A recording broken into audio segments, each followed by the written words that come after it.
Hey, everybody. Welcome to the Kinky Christian Podcast. I'm Pat. And I'm James, and we're going to explore Christianity and kink and how and when they intersect. So hold on for the ride.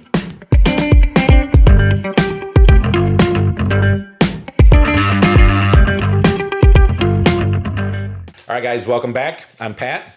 And I'm James. And this episode, we are going to be discussing munches. We're going to kind of talk about what they are, what they're designed for. We're going to give you a little brief history. I didn't do a ton of research, but I'm going to tell you right now, there's a lot out there on munches. If you just go out, Google can be your friend. Look at the history of munches, and it's really kind of interesting. But I know I say a lot. But for our episode, I'm going to give you kind of a brief rundown of what I found. And then we want to share kind of our experiences with them. The term munch actually started back in 1992 in California. At the beginning of all the internet things taking off, people wanted to get together and share their love for BDSM and bondage and everything that's going on.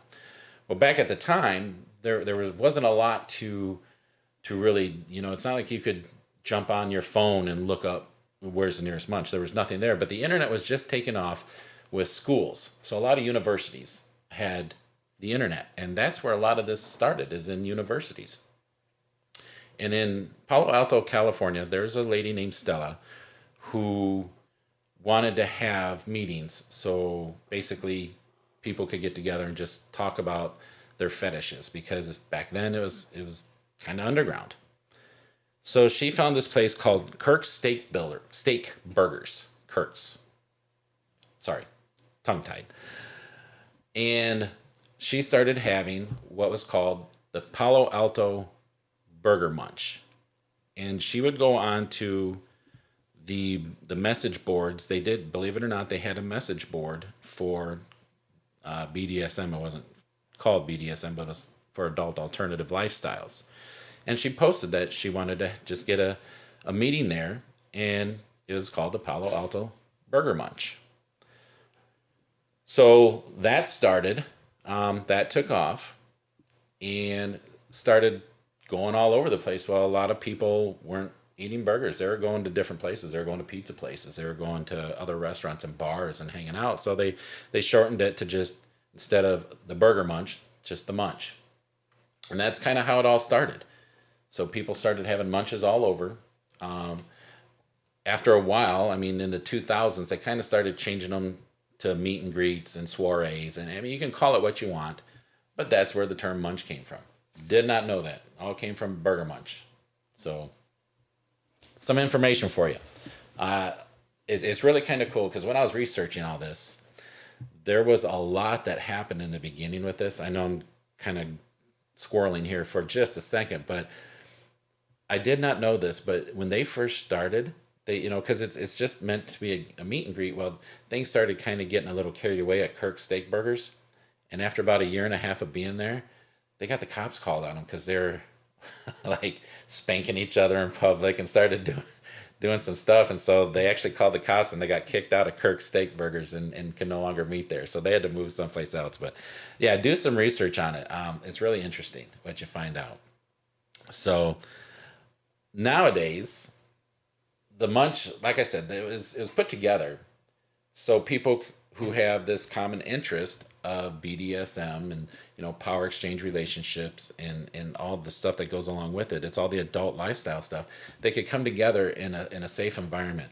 And even at the first one, it was kind of designed for like newbies who they didn't really have a place to go. They didn't have a lot to research and to look up. So they developed the munch so people could come in a public place, in a very safe environment, in street clothes, and they're not wearing leather and all that, and talk to other like-minded people. And it to this day, it's still kind of, that's what it is. There's munches everywhere. I think there's a website called Find a Munch You can go anywhere and you can find some place to go, but it's just for people to come and get together. You can talk about your kink. You can talk about what you did last Thursday, with your family. It's a safe environment to just come and educate yourself a little bit, and have some community with like-minded people. Absolutely. I know when we first, me and my wife got into this.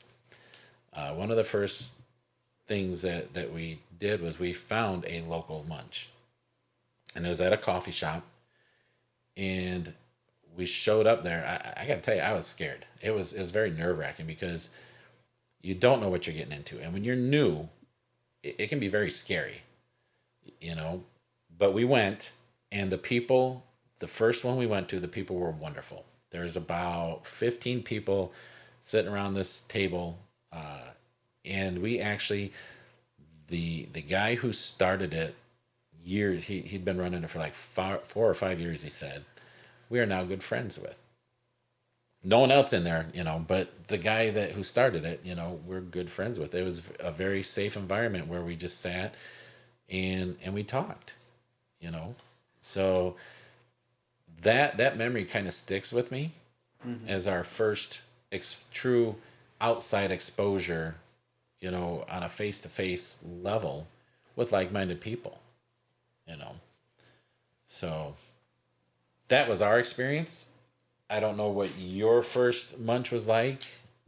If you want to share that. And So there's a lot of misgivings or hesitation about going to a munch or even seeking out a munch, because you feel like these people are going to be very different from you, and like you're going to end up like around a table with some people that you wouldn't want to be around the table with, or you won't be accepted by, or there's going to be some kind of stigma that's going to get in your way.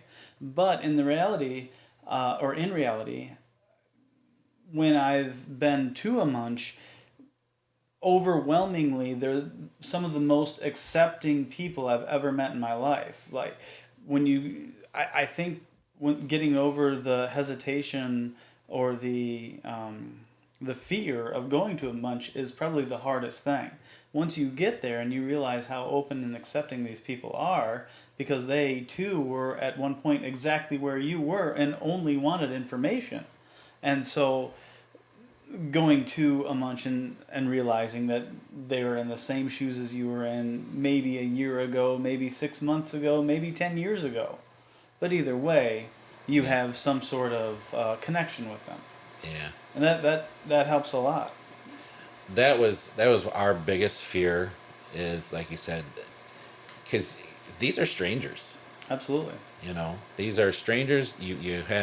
We knew one person that we had met on a social networking website. So we knew one person, never met her in person, but she said she was going to be there, and she's the one who told us about it. And our anxiety level, man, I got to tell you, James, it was through the roof, and when we got there, we ordered a coffee, sat down, and you just talk like we weren't even at the beginning. We weren't even talking about our kink. It was just like, hey, who are you? This is so, and how long you been in the lifestyle? What it was so welcoming, so welcoming. And a lot of times in the kink lifestyle, you do feel isolated, and getting out there, getting into a munch, you realize that there's a lot of people out there just like you, and it destigmatizes a lot of the things that you see, and even things that you see as negative in movies and TV. Oh yeah, are not actually negative if done in the right context. Yeah, and that's another thing. You hit it. You see movies and TV and even books.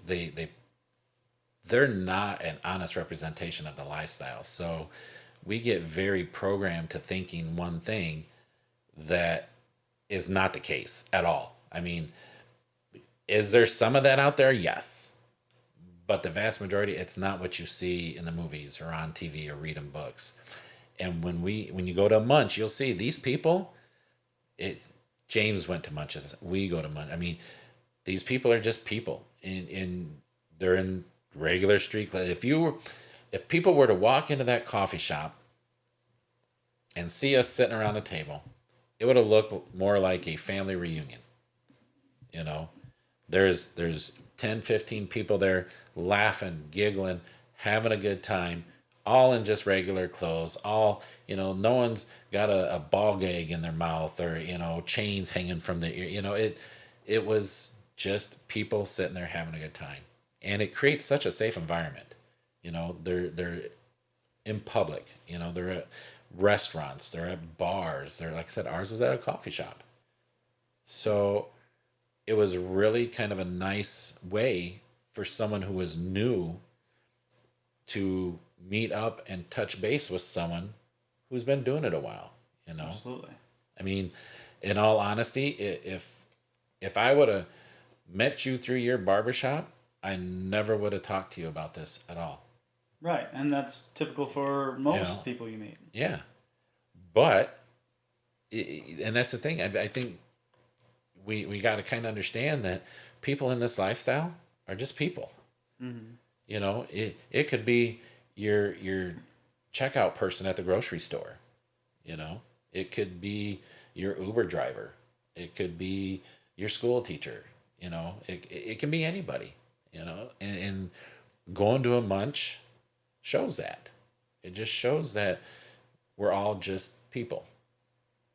Just people trying to meet, socialize, and it is something I know we kind of touched on a little bit off camera, and I kind of want to bring that up.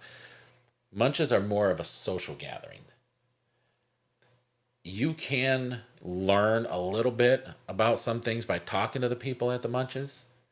You'll get their personal experience and their kind of their history and some of the things experienced. But if you're looking for real education on topics, I don't think you're really going to find a lot of that at a munch. With one caveat, though, one thing that a munch is great at teaching you is other things that are going on in your community that you may have had no idea were going on because they're not advertised, they're not publicized anywhere. The only way you're going to find out about these events is by going to events, and meeting people that are also going to these other events, and you get the invite, and in that way, without the munch, you'd have no way of having access to those things. And some of these things are educational opportunities. Some of these things are parties. Some of these things are various events. Social events. Various social events could be. Yep. We've been to a huge picnic at one point. It was a big social event. Completely, we call it PG. Right. Keep it, family friendly. And that at that one, there was families, there's everyone there, and it was just a fun get together, all the way to the other extreme, a like a play party or a whip demonstration by a guy who's a master of whipping. Yeah, master at whipping people. That's another thing that you might be invited to that you would never find out without a munch. Right. And you're not going to see that stuff on a billboard driving around town. Never. It's even hard to find on the internet. It is. I mean, not that I've looked. No, never, right? We'll pull up your search history later, but that's besides the point. But yeah, already knows it. It's very, so it's very, I'm trying to think of the word. It's very, I don't want to say educational, but it's very, it links you. Informative. It's very informative there. Yeah. Perfect word. It's very informative. You get information. Yeah. You don't get education, you get information. Yeah. Perfect way to put it. I agree 100%. So, and to be honest, I learned, again, through kind of word of mouth out there, I learned that there were like events, and we're going to talk about one of them in another episode, but I learned about events that were going on that do provide education. Absolutely. And again, it's not like I'm not driving down the street and there's this big billboard that says, hey, do you like whipping your wife? Well, March 22nd, come to, There'd be you know, tons of accidents yeah. at that sign. Tons of accidents at that sign. Maybe we should put one out there just to see what happens. But yeah, I think you hit the nail on the head. You get a lot of information, not the education. So I guess bottom line is, if you want to, kind of connect and network a little bit, meet people who have similar interests, even ones that have, when I say similar interests, I'm talking BDSM and power exchange and the lifestyle, but The whole kink subculture. right. But man, I tell you, you get to there and you find people, the interests are Extremely varied. extremely. I mean, there's people who like fire play. There's people who like, blood. There's people who just want to be tied up and, in different ways and suspended. I mean, so there is a lot to talk about. And it's very fascinating when you talk to these people. So if you're looking for a community, if you're looking for information, if you're looking to kind of find out what's going on around you, even stuff that's in cities close to you, because people come from all over to these munches. It's not like just your neighborhood. Well, that's a very big part. A lot of people like anonymity when they go to a munch. And one thing that people will do when they go to a munch is they'll travel to another city other than their own for a lower chance of seeing anybody or interacting with anybody that they know.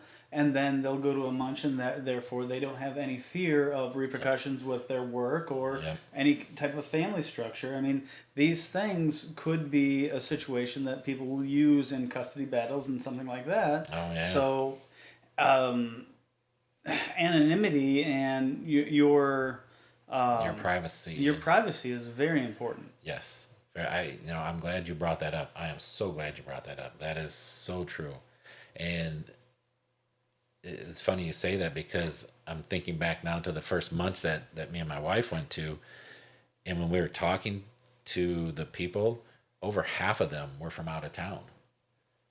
So, and I never even gave it a thought. I just thought, oh, well, there must not have been something closer to them. I didn't ask them why they're from out of town, but I bet you a lot of them go for their privacy. Well, in today's day and age, with people being fired for what they do online and what they say online, going to one of these things, and you have the chance of seeing a coworker there, and the situation with kink is being outed. Is similar to being outed in other areas of your life, to where it can completely destroy everything you have. Yeah. So we don't want that to happen. We want people to do things. It's just like the credo for BDSM: safe, sane, and consensual. Yep. We want everyone to be safe, sane, and consensual, so that without your consent, you're not being outed to your boss, or without your consent, your kids aren't finding out about where you were, who you were associating with. Yep. And to bring it around, I mean, part of the reason we're doing this podcast is because as Christians, there's nothing about the BDSM and about doing stuff in a relationship with your spouse and in a God-honoring way that's against the Bible. However, Christians are some of the worst ones. If they find out that you're into BDSM or anything like that, man, I have seen churches turn on people, and yeah, it can get very nasty just from that aspect, So that's, like I said, that's kind of the reason we started this podcast. Let's bring this out. Let's educate people. And I think education is the key. You got to educate people on what people are doing, why they're doing it, and really what it is. It's not evil, It's not bad, and the stigma that's been associated with it has caused so many problems through the ages. I think it's just time to get it out and talk about it. As consensual adults. So yeah, munches provide that anonymity. They provide that level of disconnect between you and your everyday life that could be affected by what you do. So in a small nutshell, that's what munches are. I highly encourage you to, if you're new to this and you're looking for a community and you're wanting to, just talk to people, find one in your area, and check it out. Give it a try. If you don't like it, there'll be other ones in other areas. And if you're afraid someone's going to see you, find one in the town next to you. But go. And also make sure you're going to one in a public space so that you have that safety. That you're going to a place that's open, well lit, and just make sure you're being safe. Because even though we've said they're safe, there are still, just in any other community, there are predators within the kink community. There just are. It's a fact. Yep. So go into everything with your eyes open and cautious.